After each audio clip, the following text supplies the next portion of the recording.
अस्सलाम वालेकुम। आज हम बात करते हैं इमरान खान की गिरफ्तारी और हमारे 22 मीडिया की खामोशी। इसी तरह ही उन जो हमारे तजज़ियाकार हैं, जो अखबारी रिपोर्टर हैं, उनकी तरफ से बिल्कुल खामोशी। चलें, पहले वो अब नाम भी नहीं ले रहे थे खान साहब का, मैं मान लेता हूँ कि वो उनके ऊपर प्रेशर है। क्या बगैर नाम लिए भी इसके ऊपर वो कोई किसी किस्म का वो नहीं करेंगे? वो लोग एहतजाज नहीं करेंगे, कोई छोटा सा एहतजाज रिकॉर्ड नहीं कराएंगे? जबकि हर किसी को नज़र आ रहा है कि ये जो काम किया गया है ये गलत किया गया है। हम कई लोग इसका जवाब निकाल कर लाते हैं, स्पेशली वो जो 22 लोग हैं कि जी मियाँ साहब को जी इस तरह अकामे पर सज़ा सुनाई गई। अकामे पर सज़ा सुनाई गई, वो एक जुर्म है, ठीक है, वो उन अकेले ने किया है। इन्होंने खान साहब ने तो ऐसा कोई जुर्म नहीं किया। और जो खान साहब की आपने नाह ली जिस पे इन्होंने रखी है, वो अकेले थोड़ी की है खान साहब ने। तो फिर ये हो कि सबके साथ किया जाए ये काम। जितने भी लोग हैं, जितने भी यानी कि हमारे पॉलिटिकल लोग हैं, जिसने भी तोशा खाना से फ़ायदा उठाया है, फिर मैं समझता हूँ फिर सबको उस कटहरे में लाएं। और एवरी सिंगल पर्सन, चाहे वो हमारा ब्यूरोक्रेट है, चाहे वो टेक्नोक्रेट है, चाहे वो किसी का अजीज़ रिश्तेदार कोई भी है, फिर सबको उस कटहरे में लाएं और इंसाफ का तराजू को बराबर कर दें। फिर तो मैं मानता हूँ कि फिर आपने सही किया। फिर खान साहब की नस्लों को भी ना छोड़ें। फिर तो उनको ऐसा रगड़ें कि उनको लग पता जाए कि 5 साल की नहीं, फिर मैं कहूँगा ताहयात उन पर नाअहली लगा दें और इस तरह का कानून बना दें कि दुनिया के कोई आके अगर उस कानून को चेंज भी करने लगे, वो पाकिस्तानी नियम मुहब्बे वतन नहीं होगा। ऐसा कानून बनाए सख्त किस्म का। लेकिन आपने तो 22 कर दिया सारा काम। आप तो सिर्फ एक बंदे के पीछे लगे हैं। मुझे इसका अफसोस नहीं है, अदालतों का हमें शुरू दिन से मालूम है हमें, ठीक है, जब से होश संभाला इन चीज़ों का हमने देखा है, अदालतों का एस्टेब्लिशमेंट का रवैया। लेकिन ये क्या कि हमारा मीडिया बिल्कुल खामोश है। मीडिया पे तो ऐसे बिहेव किया जा रहा है कि जैसे कुछ हुआ ही नहीं मुल्क में। यार, मुल्क की सबसे मकबूल तरीन पार्टी, मकबूल तरीन आदमी आपके मुल्क का, उसको बगैर किसी वजह के पकड़ लिया गया है, उसकी सज़ा ख़त्म की जा रही है, उसको सज़ा पे सज़ा दी जा रही है, ठीक है। ऐसा जुर्म जो कि किया भी नहीं है और जो कि एक प्रॉपर तरीके से एक कानूनी दायरे में रहकर किया गया है काम, आपने उसको एक बना लिया है, बेस बना लिया है। अच्छा, आज मैं आपको एक और चीज़ इसमें बताता चलूँ कि जो ये खान साहब के साथ ये अभी काम किया गया है ना, ये तो शायद पिछले साल मैं सुन रहा था अगस्त और सितंबर में, कि उस वक्त शायद ये काम हो जाता। लेकिन उस वक्त जितना भी जो हमारे जो एस्टेब्लिशमेंट है या जो थिंक टैंक है हमारे मुल्क का, उन्होंने उस वक्त पॉपुलैरिटी को जज कर लिया था कि अगर हमने अभी कुछ किया तो खान साहब की पॉपुलैरिटी की वजह से हमें बैक जाना पड़ेगा। फिर उन्होंने उसको ब्रेक करना शुरू किया, उस पॉपुलैरिटी को स्लोली। उसके अंदर जो सबसे अहम किरदार अदा किया, उन्होंने खान साहब के दिमाग में ये डलवाया कि आप अपनी दोनों असम्बलियाँ पंजाब और केपी के ख़त्म कर दें। ये उनके दिमाग में डाला गया। ये देखें, ये काम एक दिन में नहीं हुआ करते कोई भी, कि आप रात को उठे और सुबह को उठे और आपने जाके कोई काम कर दे। नहीं, ऐसे नहीं होते ये काम। उन्होंने बाकायदा एक उसका बेस बनाई, ठीक है ना।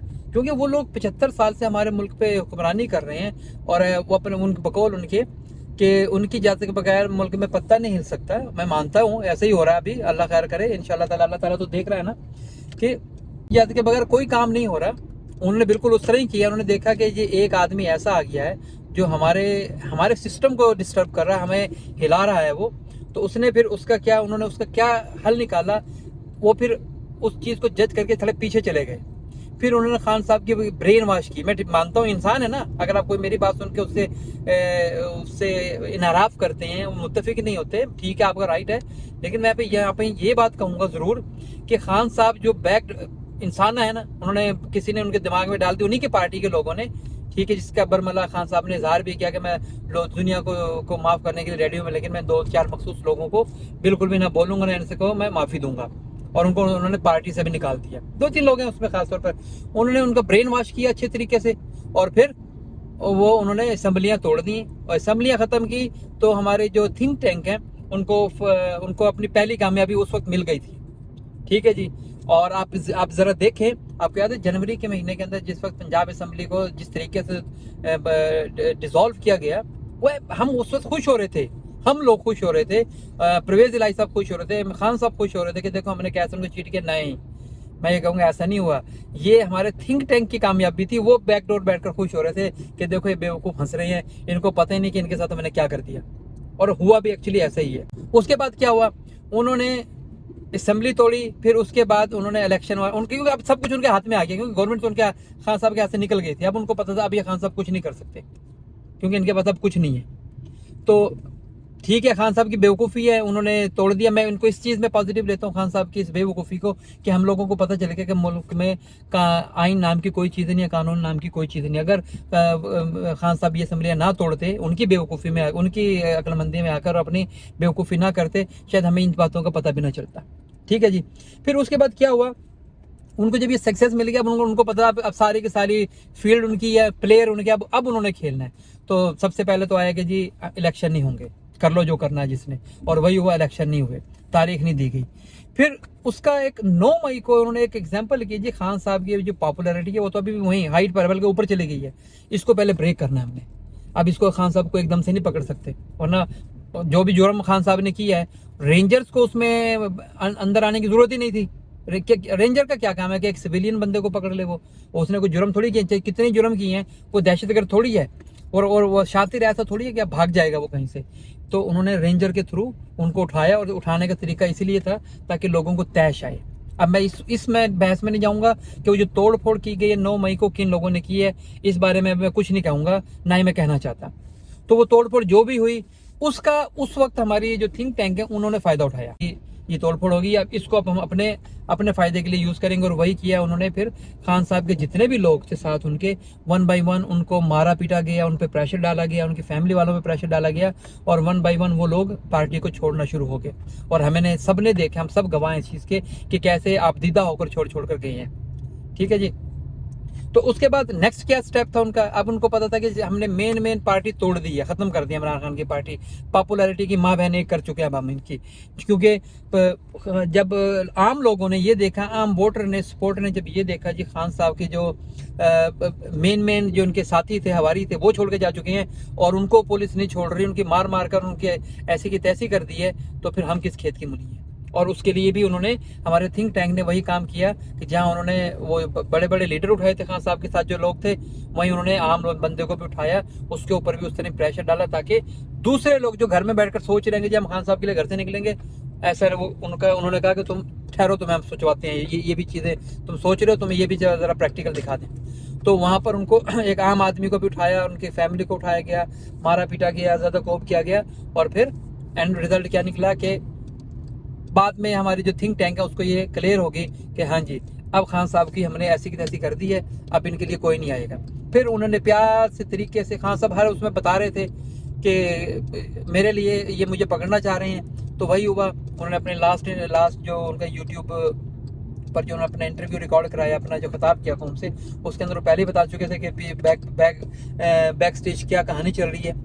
तो एक आम सी छोटी सी चीज़ के ऊपर उन्होंने खान साहब को घर से प्यार से तरीके से उठा लिया, और जो 2-4 उनके लिए लोग निकले भी थे उनकी सपोर्ट में, उन्होंने भी उनको वक्ती तौर पर उठा लिया। बाद में ठीक है वो लोग छोड़ दिए गए हैं, क्योंकि उनको पता था अब कुछ नहीं होना। इस सारे मामले के अंदर देखिए, मैंने पहले आपको पूरी की पूरी ड्रॉप सीन सुनाया इसका कि एक्चुअली हुआ क्या, और किस तरह ये प्लान किया गया, और किस तरह से इस प्लान को एग्जीक्यूट किया गया, और कैसे खान साहब को बिल्कुल ही ख़त्म कर दिया गया। मैं अपनी पिछली एक वीडियो में बता चुका हूं कि हमारे इस खान साहब के पकड़े जाने पर हमारी जो हमारी सियासी जो नेक्स्ट सियासत है उसके ऊपर उनके क्या असरात होंगे, मैं ऑलरेडी इसका तजज़िया कर चुका हूं, उसको मैं यहाँ नहीं बयान करना चाहूँगा। लेकिन मैं अब यहाँ पे फिर वही बात जहाँ से शुरू की थी मैंने, कि देखें इतनी सब कुछ हो जाने के बाद हमारा मीडिया कितनी बुरी तरह से खामोश है। अखबारात में कुछ नहीं है, कोई कॉलमकार कुछ नहीं लिख रहा, ठीक है, कोई आवाज़ उठाए उसकी आवाज़ दबा दी जाती है। ये हमारे मुल्क का इस वक्त अलमिया हो रहा है, ये बहुत गलत हो रहा है। मैं ये कहता हूँ कि ठीक है, ये लोग पैसे लेके, कुछ ही लोग हैं ना, कितने हमारे मीडिया हाउसेज होंगे, 100 मीडिया हाउसेज होंगे, 150 होंगे का हमारे जो ये जो एंकर पर्सन है, जो बड़े बड़े अपने आप को अखबारी रिपोर्टर बोलते हैं, कितने होंगे, 200-400 500 1000 होंगे, बस इतने होंगे ना, इससे ज़्यादा तो नहीं है। आपने 1000-1200 लोगों को चाहे धमका कर चाहे पैसे देकर चुप करा दिया, अब कोई नहीं बोलेगा, ना कोई बोल सकता। तो उसका अब हल क्या निकाला गया, वो बेचारे सब के सब चुप हो गए हैं।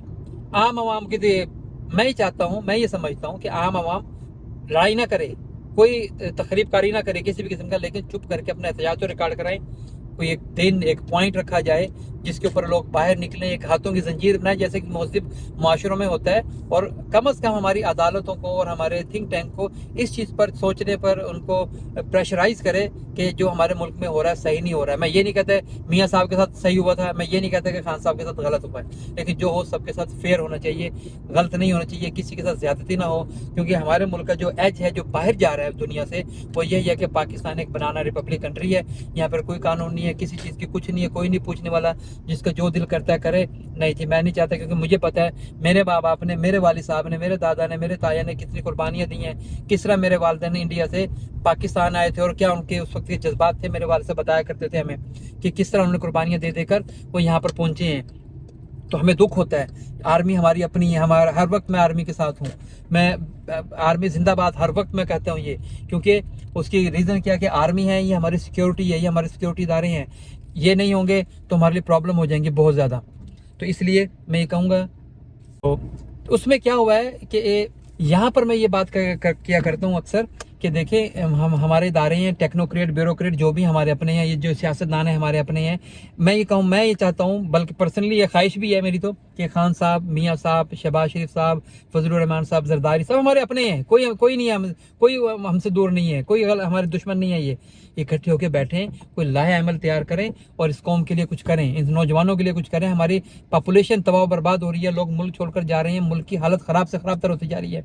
और फिर एक बार कहूँगा कि अपने मीडिया से, मीडिया हाउस से, अपने तजज़ियाकारों से, एंकर पर्सनों से, कि खुदारा इतनी खामोशी अच्छी नहीं है।